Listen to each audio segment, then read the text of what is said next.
I am 73 years old, and I'm about to tell you something that might make you angry. It might make you want to turn this video off, but I am asking you, begging you, to give me 20 minutes of your life, because the 20 minutes you spend listening to this might just save you 20 years of regret. Everything you think you know about time is a lie. The people who raised you, the teachers who taught you, the bosses who employ you, they're all participating in a collective hallucination. It is a hallucination that says you have time. It is a belief that life is long, that dreams can wait, and that the best parts of your existence are waiting for you at some magical finish line called later. I am here from the future to tell you that later is a place that does not exist. You see, I spent the first 50 years of my life exactly where you are right now. I was sleepwalking. I was a remarkably successful sleepwalker, but I was asleep nonetheless. I bought the lies. I thought that if I sacrificed my today, I would buy a better tomorrow. I thought that if I suffered enough in my 30s and 40s, I would earn the right to be happy in my 60s. I had the career. I had the corner office. I had the house with the long driveway. I had the respect of peers I didn't even like. I had the envy of my neighbors. I had it all figured out. But at 52 years old, the universe decided to shatter that illusion. It didn't ask for my permission. It didn't care about my schedule. It just reached out and turned the lights off. And what I discovered in the dark and in the light that followed is what I need to share with you. Because I look at the world today, I look at your generation, and I see the same sickness that almost killed me. I see the anxiety. I see the rushing. I see the desperate need to prove your worth through exhaustion. I am making this because I am running out of time. My clock is winding down. But yours? Yours is still ticking. And if you listen closely, you can hear it. The fact that my wife had kissed me goodbye, not the miracle of breathing. I was thinking about cold coffee and quarterly projections. I was in a boardroom with glass walls. We were discussing profit margins. I was arguing a point. I don't even remember what the point was now, which tells you everything you need to know about its importance. When the room suddenly tilted, it wasn't like the movies. There was no dramatic music. There was just a sudden, crushing pressure in the center of my chest, like an elephant had decided to sit on my sternum. The air left the room. The voices of my colleagues turned into an underwater garble. I remember looking at the carpet. It was a gray industrial carpet. I stared at the pattern of that carpet as my knees hit the floor, and I thought, not now. I have too much to do. This isn't on the schedule. The next thing I knew, there was a ceiling of white tiles moving above me. There were lights. There were voices shouting numbers. There was the smell of antiseptic and fear. I woke up in an ICU bed. There were tubes in my arms. There was a machine beeping in a rhythm that was supposed to be my life, translated into sound. My wife was in the corner, her face swollen from crying. The doctor came in. He was a young man, younger than I was. He looked at me with a mixture of pity and professional detachment. He told me I had suffered a massive cardiac event. He used words like arterial blockage and lucky. He said, "You are very lucky to be alive." Lucky. I lay there, unable to move, and I let that word roll around in my head. Lucky. I'd just come face to face with the void. I had stared into the abyss of non-existence, and they called it luck. But as the hours turned into days in that hospital bed, with nothing to do but stare at the ceiling and listen to the beep, beep, beep of the monitor, I realized he was right, but not for the reason he thought. I wasn't lucky because I survived. I was lucky because the illusion had broken. For the first time in 30 years, the noise stopped. The emails stopped. The phone calls stopped. The ladder I had been climbing so desperately, it vanished. And in that silence, a terrifying question rose up in my throat. It suffocated me more than the heart attack ever did. The question was this: if the screen had gone black permanently, if I died on that gray carpet, what was it all for? I looked at my life. I mentally walked through my big house. I looked at my bank account. I looked at my resume. And I realized that if I had died that Tuesday, I would have left behind a legacy of busy. I would have been remembered as a man who was always on time for meetings, but late for dinner. A man who provided for his family financially, but starved them emotionally. A man who collected achievements like trophies, but had no idea who he actually was without a suit on. I wasn't living. I was a biological machine that processed stress and output money. I was an autopilot zombie. And that terror, that specific, cold terror of realizing you have wasted your one and only life, that is what haunts me. And that is what I see in your eyes when I scroll through social media. I see you optimizing your lives, hacking your schedules, grinding, hustling, and I want to scream.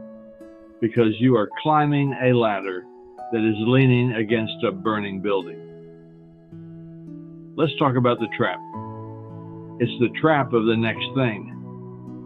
I see young people in their 20s and 30s, even people in their 40s, and they all recite the same prayer. It is the prayer of the modern world. I'll be happy when I get the promotion. I'll be happy when I make 6 figures. I'll be happy when I get married. I'll be happy when the kids are in school. I'll be happy when I retire. Let me save you 50 years of heartache with one brutal truth. That day never comes. You know why? Because the human brain is designed to adapt. The moment you reach the goalpost, your brain picks it up and moves it 10 yards further down the field. I got the promotion. And you know what happened? I felt good for 48 hours, maybe a week. And then the anxiety set in. Now I had to keep the job. Now I had to aim for the next promotion. The salary that seemed like a fortune when I was 25 felt like just enough when I was 35. You are chasing a horizon. You can run as fast as you want, but you will never catch the horizon. It recedes as you approach. I had a friend. Let's call him Peter. Peter was a titan of industry. He worked harder than anyone I knew. 70-hour weeks were his vacation. He missed every school play, every anniversary, every moment of stillness. He told me repeatedly, I'm doing this for them. I'm building a legacy. I'll slow down next year. Peter was 68 when he sold his company. He made millions. He finally bought the beach house he had a photo of on his desk for 20 years. He was ready to start living. 2 weeks after he retired, he had a massive stroke. He never spoke again. He lingered for a month, trapped in a body that had betrayed him, and then he died. At his funeral, his son stood up to give the eulogy. He was a grown man crying, and he said something that cut through me like a knife. He said, "My father was a successful man. Everyone respected him, but I barely knew him. Is that the legacy you want?" Do you want to be the richest man in the graveyard? Do you want your tombstone to list your net worth? Because I promise you, nobody cries over a bank balance. Nobody mourns a job title. When you are gone, people will not remember the hours you worked. They will remember how you made them feel. They will remember the time you showed up when it wasn't convenient. They will remember your laugh. They will remember your presence. Peter bet his entire life on later. The house won. After my heart attack, I had to confront my regrets. And this is the part that might surprise you. I didn't regret the mistakes I made. I made plenty of bad investments. I hired the wrong people. I embarrassed myself in presentations. I don't care about any of that.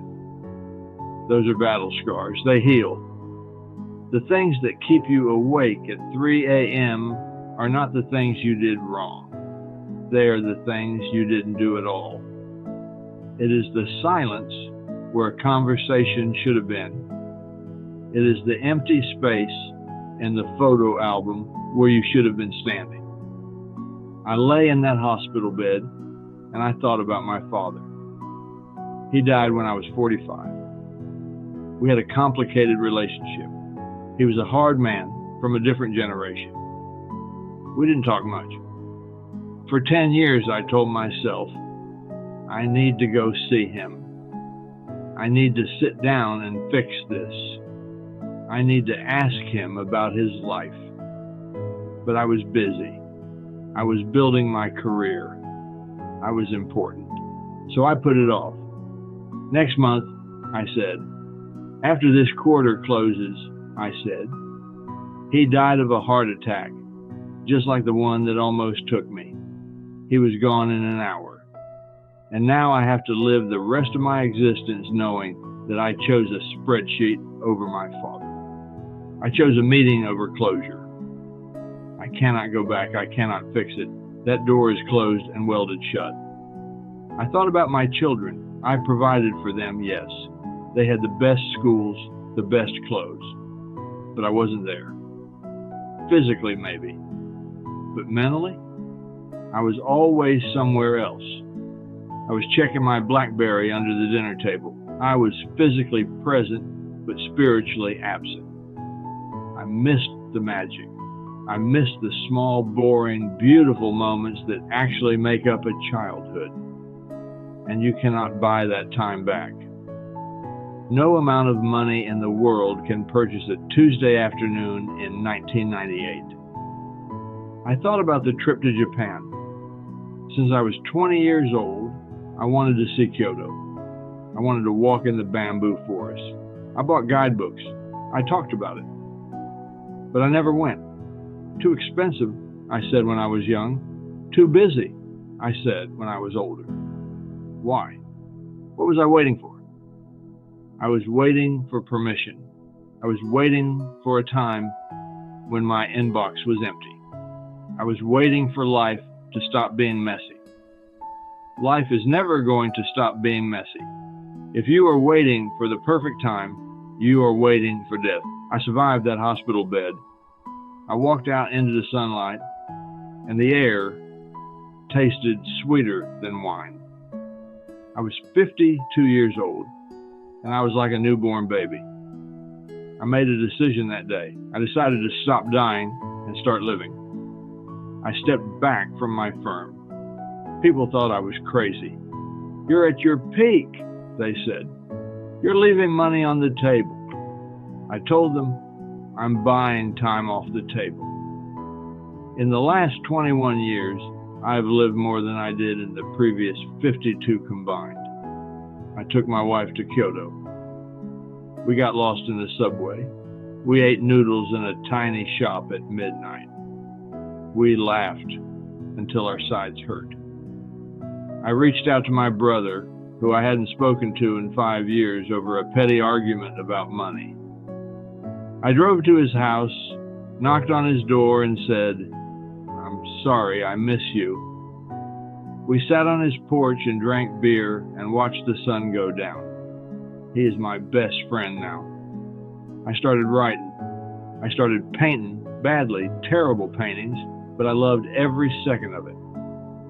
I started saying, no, this is a superpower I want to give you. Learn to say no. No, I can't take that extra project. No, I don't want to go to that event. No, I will not trade my health for your deadline. When you say no to the things that don't matter, you are saying yes to the things that do. I started looking my grandchildren in the eye. When they talk to me, I put everything else away. I listen to them. I exist in their world. And do you know what? They know me.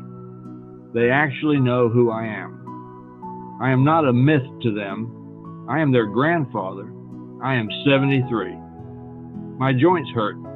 I take medication every morning. I move slower than I used to, but I'm happier. I am lighter. I wake up every morning with a sense of gratitude that brings me to my knees, because I know the secret now. I know that this day is not a right, it is a bonus.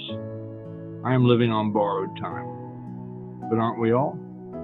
The only difference is, I know the lender is coming to collect, and you think you have an infinite line of credit. So here we are, you and me. I don't know who you are. I don't know if you're 20, scared about your future. I don't know if you are 40, feeling trapped in the grind.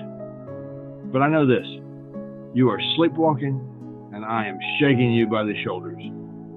If you could see your life from where I am standing, you would see how precious it is. You would see how fragile it is. You treat your time like it's cheap water from a tap, letting it run down the drain while you brush your teeth. But time is not water. Time is gold dust, and the wind is blowing.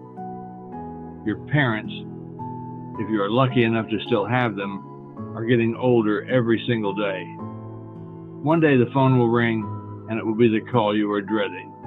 Do not let that day come with a weight of regret on your shoulders. Call them. Go see them. Ask them the questions you've never asked. Your friends, the real ones, not the networking contacts, they are the family you chose. Don't let those bonds wither because you are too tired. Being tired is temporary. Being alone is permanent. Your dreams, the book, the business, the travel, the art, why are you suppressing them? Who told you that you aren't allowed to pursue them? You are afraid of failure? Let me tell you, failure is nothing. Failure is a lesson. Regret is the true enemy. Regret is the ghost that will haunt your bedside when you are old. I want you to ask yourself a question, and I want you to be brutally honest.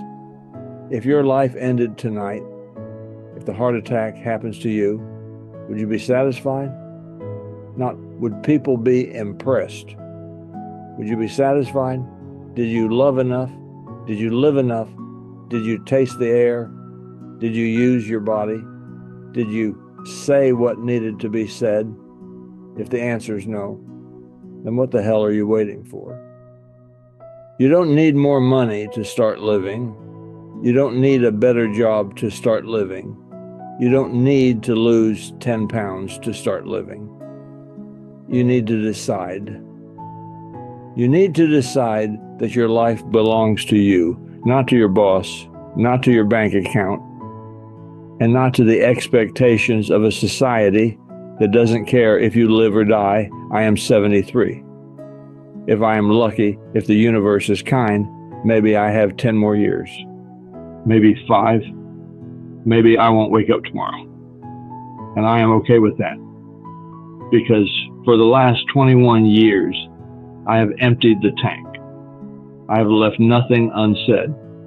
I have left nothing undone. I am ready to go whenever the call comes because I finally learned how to stay.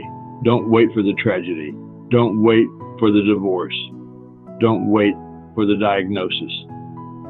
Don't wait until you are broken to realize you are whole. Please take it from an old man who learned the hard way. The perfect time is a lie. The right moment is a myth. Someday is today. Put down this phone. Look around you. Look at the light coming through the window. Listen to the sounds of the world. Call someone you love. Book the ticket. Write the first page. Forgive the enemy. Breathe. You are alive. You are here. You have the greatest gift in the universe. You have now. Don't throw it away.